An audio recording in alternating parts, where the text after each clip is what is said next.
tapat, matatag at maaasahan balitang tama at totoo lamang dito sa Pilipinas Network. Magandang araw sa ating mga kababayan sa Pilipinas at sa buong mundo. Huwag kalimutang pusuan ang video, sumubaybay at pindutin ang batingaw upang lagi kayong updated sa balita. Simulan na natin. 5 katao ang kumpirmadong patay at 20 ang sugatan matapos ang serye ng marahas na pag-atake ng Russia sa Zaporizhia at Kyiv sa Ukraine. Ayon sa mga opisyal, niyanig na mga pagsabog ang mga lungsod na ito nitong Martes ng umaga na nagdulot ng malalaking sunog. Agad na rumesponde ang mga bumbero at rescue team sa mga apektadong lugar upang maiwasan ang mas malalang trahedya. Sa timog silangang lungsod ng Zaporizhia, labis ang pinsalang iniwan ng mga pambobomba ng mga tropang Ruso. Kinumpirma ng lokal na pamahalaan na ang 5 nasawi ay pawang mga sibilyan na mahimbing na natutulog nang magsimula ang pag-atake. Bukod sa mga namatay, hindi bababa sa 20 iba pa ang ginagamot ngayon sa ospital dahil sa mga natamong sugat. Patuloy pa rin ang paghahanap sa mga posibleng natabunan sa mga gumuhong gusali. Ayon kay Zaporizhia Regional Governor Ivan Fedorov, hindi lamang ordinaryong artilerya ang ginamit ng mga tropang Ruso, kundi mga sopistikadong missile at aerial bombs. Ang mga bombang ito ay sadyang idinisenyo para sa malawakang pagkawasak at pinsala sa mga infrastruktura. Sinabi ni Fedorov na walang tigil ang pag-ulan ng apoy sa lungsod na nagdulot ng matinding takot. Nagbahagi rin siya ng mga larawan ng pinsala sa kanyang social media account. Sa mga larawang ibinahagi ni Governor Fedorov, makikita ang mga naglalakihang gusali at mga sasakyang nilalamon ng apoy. Ang makapal na usok ay bumalot sa kalangitan ng Zaporizhia habang naririnig ang walang humpay na sirena ng mga ambulansya. Maraming pamilya ang nawala ng tirahan sa isang iglap lamang dahil sa pagsabog. Ang mga kalsada ay napuno ng mga labi ng mga sasakyan at mga basag na salamin mula sa mga establishmento. Samantala, hindi rin nakaligtas ang kabisera ng Ukraine na Kyiv sa panibagong bugso ng karahasan mula sa puwersa ng Russia. Halos kasabay ng pag-atake sa Zaporizhia, niyanig din ng mga pagsabog ang Kyiv na nag-trigger ng malalaking sunog sa iba't ibang bahagi ng lungsod. Agad na idineklara ang state of emergency sa ilang distrito habang sinusubukan ng mga awtoridad na kontrolin ang sitwasyon sa gitna ng patuloy na banta ng mga airstrike.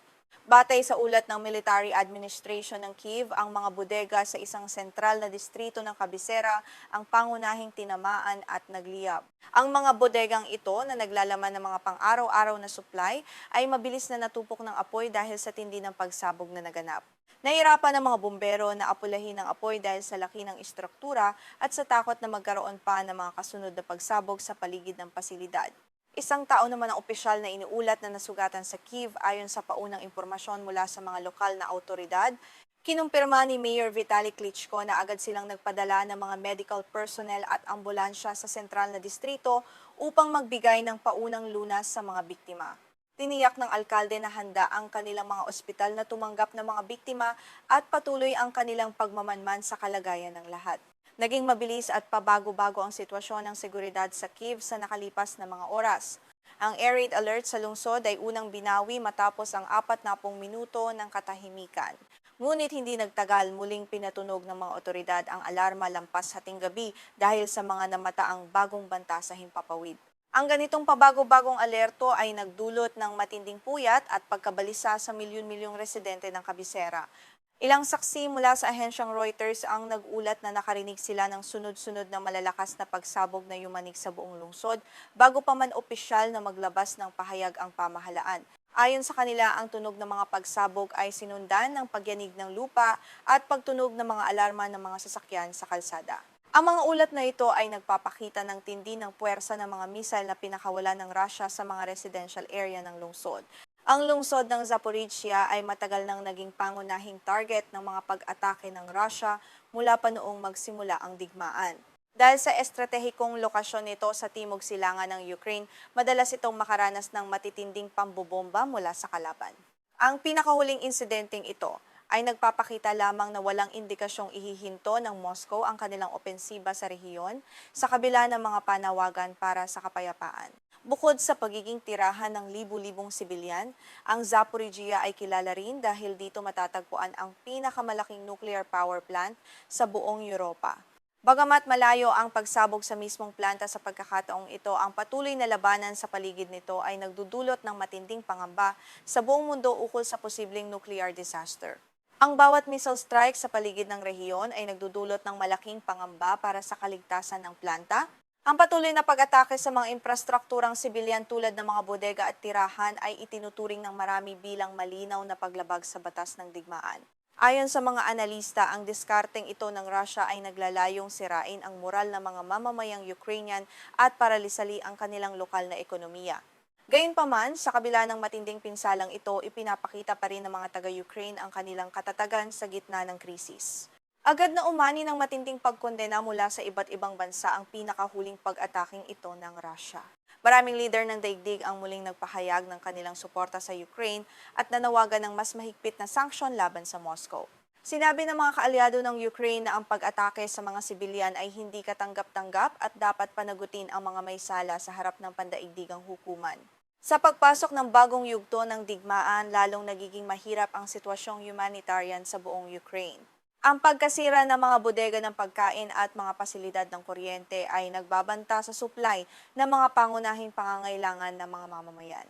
Ang mga humanitarian groups ay patuloy na nananawagan ng tulong pinansyal at material upang matustusan ang pangangailangan ng mga bakwit at sugatang patuloy na dumarami. Sa kabila ng mga pag-atake, patuloy na gumagana ang air defense system ng Ukraine upang harangin ang mga missile at drone ng Russia. Bagamat marami silang matagumpay na naitumba, ang kakulangan sa sapat na bala at modernong kagamitan ay nananatiling malaking hamon para sa kanila. Patuloy na humihingi ang pamahalaan ng Ukraine ng karagdagang tulong militar mula sa kanluran upang maprotektahan ang kanilang himpapawid laban sa agresor. Para sa mga ordinaryong mamamayan, ang buhay sa ilalim ng patuloy na banta ng digmaan ay isang matinding pasakit sa aspetong psikolohikal. Ang tunog ng sirena ng air raid ay naging bahagi na ng kanilang araw-araw na buhay, ngunit hindi kailanman nawala ang takot sa bawat pagsabog. Maraming bata at matatanda ang nakakaranas ng matinding trauma at depresyon dahil sa kawalan ng katiyakan sa kanilang kaligtasan at kinabukasan. Dito naman sa Pilipinas, patuloy na binabantayan ng Department of Foreign Affairs ang kalagayan ng mga natitirang Pilipino sa Ukraine. Bagamat karamihan ay nailikas na noong simula ng giyera, may ilan pa ring nagpasya na manatili roon dahil sa kanilang mga pamilya.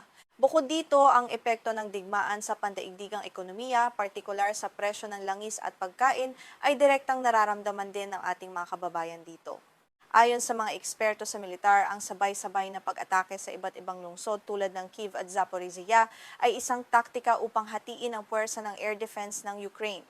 Sa pamamagitan ng pagpapakawala ng mga missile sa magkakaibang direksyon, sinusubukan ng Russia na humanap ng kahinaan sa depensa ng kalaban. Ang ganitong sitwasyon ay nangangailangan ng mas mabilis at mas epektibong estratehiya mula sa militar. Sa ngayon, nagpapatuloy ang clearing operation sa mga sinalantang lugar sa Zaporizhia at Kyiv. Ang mga lokal na pamahalaan ay abala sa pamamahagi ng tulong sa mga biktima at pag-aayos ng mga nasirang linya ng kuryente at komunikasyon. Ipinakita ng mga bumbero at rescue workers ang kanilang walang pagod na dedikasyon upang masiguro na ligtas ang bawat sulok ng mga apektadong komunidad sa kabila ng patuloy na banta.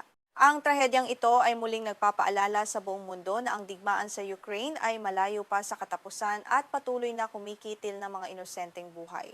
Manatiling nakatutok para sa mga susunod pang ulat at malalimang pagsusuri dito sa ating programa. Isang nakakagulat at kontrobersyal na iskandalo ngayon ang yumayanig sa buong Russia sa gitna ng nagpapatuloy na digmaan sa Ukraine.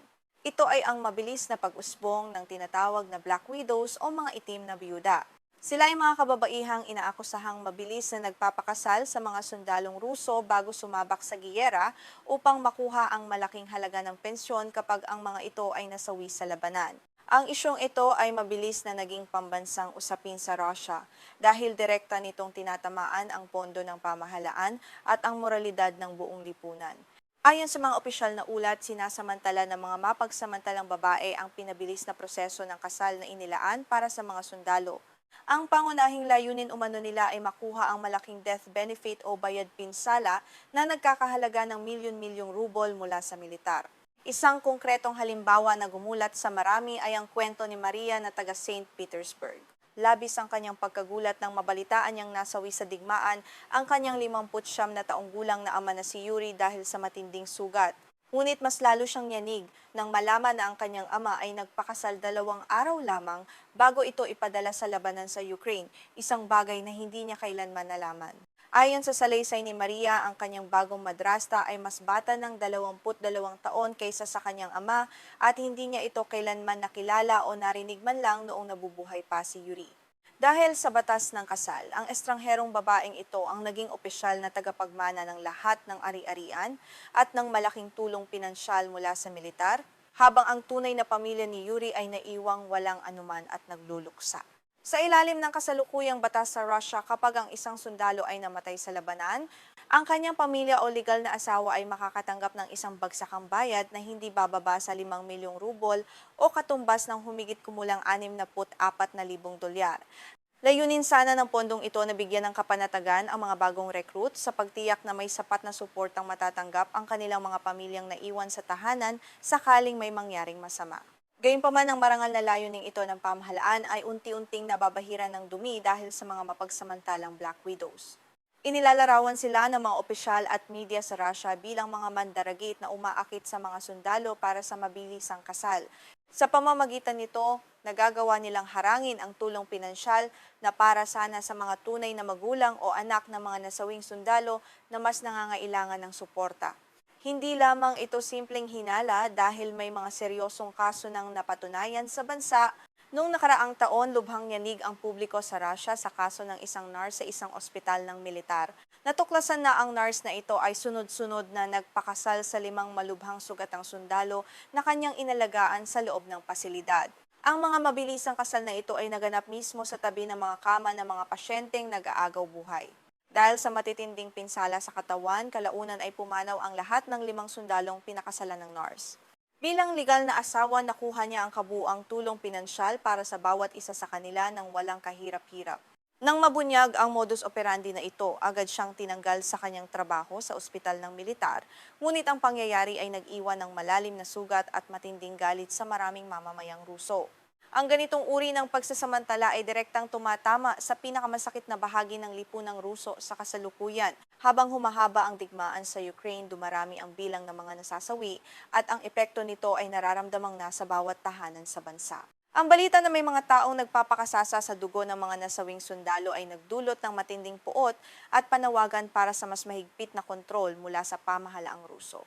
Dahil sa patuloy na pagtaas ng bilang ng mga nasasawi at sa mga pag-atake ng Ukraine sa loob mismo ng teritoryo ng Russia, mas naging marahas ang reaksyon ng publiko laban sa mga tinatawag na Black Widows.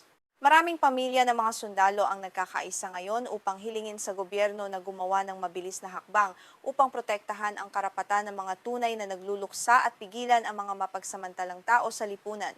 Maging ang mga mambabata sa Russia ay nagsimula na ring magsalita ng lantaran tungkol sa isyong ito. Si Leonid Slutsky, isang kilalang mambabatas, ay nagpahayag na dapat protektahan ang mga pamilya ng mga sundalo laban sa mga huwad na byuda at iba pang mapagsamantala. Binigyang diin niya na ang gawaing ito ay hindi lamang immoral, kundi dapat ding ituring na isang seryosong krimen na may karampatang mabigat na parusa. Kung babalikan ng kasaysayan, ang problemang ito ay tila bunga rin ng mga patakaran ng pamahalaan. Matapos ilunsad ang operasyong militar noong Pebrero ng taong 2022, hinikayat ng gobyerno ang mga sundalo na magpakasal. Pinayagan silang laktawan ng karaniwang panahon ng paghihintay at nagsagawa pa ng mga malakihang kasal upang mapataas ang moral ng mga sundalong sasabak sa gitna ng labanan.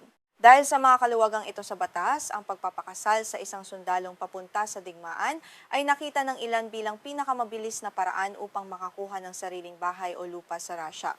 Ito ay naging isang madilim na oportunidad para sa ilang kababaihan na nagnanais ng mabilis na pag-unlad sa buhay, kahit na ang kapalit nito ay ang buhay ng isang taong halos hindi naman nila talaga kilala o nakakasama sa mahabang panahon. Isang controversial na video podcast mula sa lungsod ng Tomsk sa Siberia ang nagpakita kung gaano kalamig ang trato ng ilan sa isyong ito.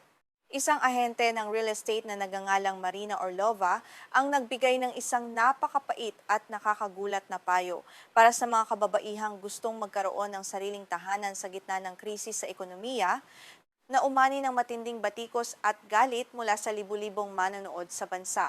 Nang tanungin kung paano makakabili ng bahay ang mga babaeng nasa edad 30, sinabi ni Orlova na magpakasal lamang sa isang sundalong lalaban sa Ukraine. Kapag namatay ito, makukuha nila ang 8 milyong ruble para pambili ng apartment. Bagamat humingi siya ng paumanhin kalaunan at pinarusahan ng sapilitang paggawa, ipinakita nito na ang kamatayan ay naging isang malamig na negosyo na lamang para sa ilang tao. Isa pang tanyag na kaso na umabot sa korte ay ang hidwaan sa pagitan ng ina ng yumaong sundalong si Georgie Kosterko at ng kanyang bagong asawa na si Angelina Variuquina mula sa Rayazan. Nagkakilala ang dalawa sa internet habang nagbabakasyon ang sundalo at nagpakasal pagkaraan lamang ng 10 araw bago muling ipadala si Georgie sa labanan kung saan siya kalaunan ay nasawi dahil sa matinding bakbakan sa pangunahing lugar ng digmaan. Ayon sa ina ng sundalo, matapos ang kasal ay nag-post si Angelina ng mga larawan kasama ang ibang lalaki sa social media dahilan upang maghain ng diborsyo si Georgie. Ngunit bago pa matapos ang proseso ng diborsyo, namatay ang sundalo sa digmaan. Dahil dito, si Angelina pa rin ang lumabas na opisyal na byuda na may karapatang kumuha ng milyon-milyong rubol na tulong pinansyal mula sa gobyerno ng bansa. Depensa naman ni Angelina, ang mga larawan ay para lamang pagselosin ang asawa at nagkaayos na sila bago ito namatay sa labanan. Bagamat binawi ng korte ang karapatan ni Angelina matapos ang mahabang investigasyon, ang kasong ito ay nagpasiklab ng matinding galit sa publiko. Ipinakita nito kung paano nagagamit ang kasal bilang isang mabilisang paraan ng panlilinlang sa mga nagtatanggol sa bansa sa gitna ng digmaan. Dahil sa lumalalang sitwasyon, ang paksang ito ay tinatalakay na ngayon sa pambansang telebisyon at sa parlamento ng Russia. Ang Liberal Democratic Party ay nagpanukala ng isang bagong batas sa State Duma na magpaparusa ng hanggang 10 taong pagkabilanggo para sa sinumang mapatutunayang pumasok sa isang pekeng kasal sa isang sundalo para lamang sa layuning makakuha ng pera mula sa pamahalaan at militar ng bansa. Gayunpaman, inamin ng mga mambabatas na napakahirap patunayan sa korte ang tunay na motibo ng isang kasal, lalo na kung ang sundalo ay pumanaw na at hindi na makakapagsalita. Ang isyong ito ay patuloy na nagpapakita ng malalim na pinsala sa moralidad ng lipunan na dulot ng mahabang digmaan.